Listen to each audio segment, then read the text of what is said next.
When you think about managing wealth or defending against massive cyber attacks, the last place you'd probably look for answers is a beehive, right?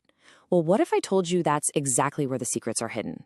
That's the incredible argument from economist Dr. Pooyan Ghamari, and we're about to explore how these ancient superorganisms can teach us to solve our most modern problems. It really does sound like the setup to a joke, doesn't it? What can a honeybee teach a billionaire? I mean, we're talking about a tiny insect with a brain smaller than a grain of rice offering wisdom to the world's top investors. But here's the thing. It's not a joke. It's a very serious question. And the answer, as we're about to see, is, well, just about everything. That's because a beehive isn't just a box of bugs. It's a completely decentralized superorganization. For millions of years, it's been perfecting resource allocation, group decision-making, and defense. Sound familiar? These are the very same challenges that keep CEOs and family offices up at night. So let's meet our new and very unlikely financial advisor. To really understand the genius here, you have to realize that the intelligence isn't where you might expect. Okay, get this. A single honeybee has just under 1 million neurons. In comparison, a human brain has 86 billion. So this is obviously not about individual brain power. The magic happens when thousands of these tiny brains connect, creating a collective mind that can solve problems that still baffle our most powerful supercomputers. So how on earth do they pull it off? They become a superorganism. This is the absolute key. The entire colony acts as one single entity.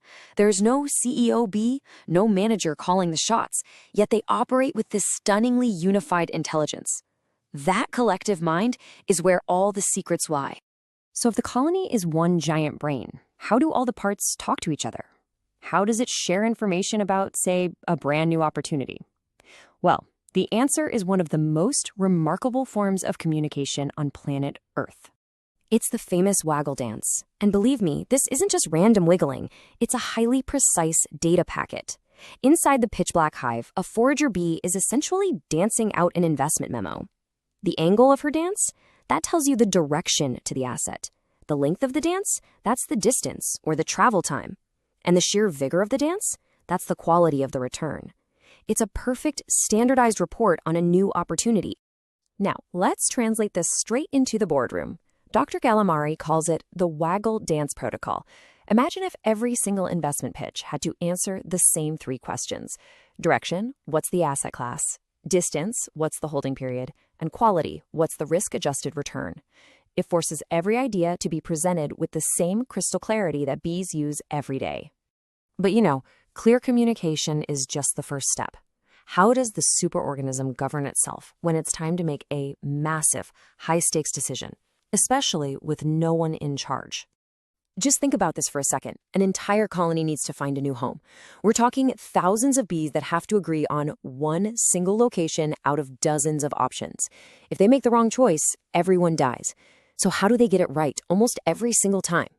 It's called the swarm consensus mechanism, and it's brilliant. Here's how it works. Independent scouts go out and find potential homes. They come back and advocate for their chosen spot with a waggle dance. The better the site, the more passionate the dance. This sparks deliberation. Other scouts go investigate the sites with the most passionate dancers. And here's the magic. If a scout finds a site that's better than her own, she abandons her old pitch and starts dancing for the new, better option. A decision is only reached when a quorum forms, a critical mass of scouts all dancing for the same winning location. What you're really seeing here is a decentralized marketplace of ideas. There's no boss, there's no single opinion leader.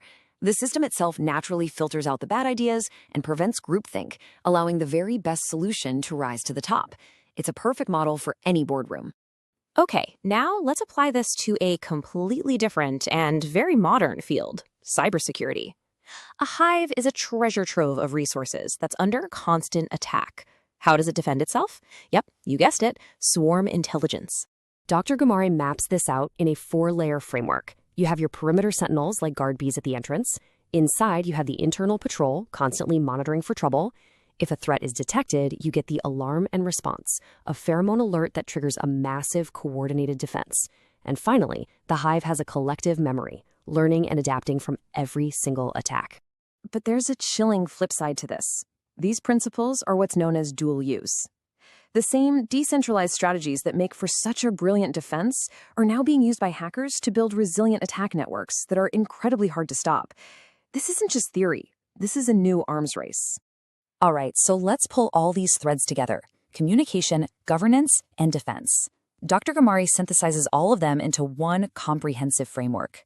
This is the Apian Investment Framework. And it's not just a collection of clever metaphors. It's a practical, actionable system for structuring how an entire organization makes decisions, organizes itself, and governs its future.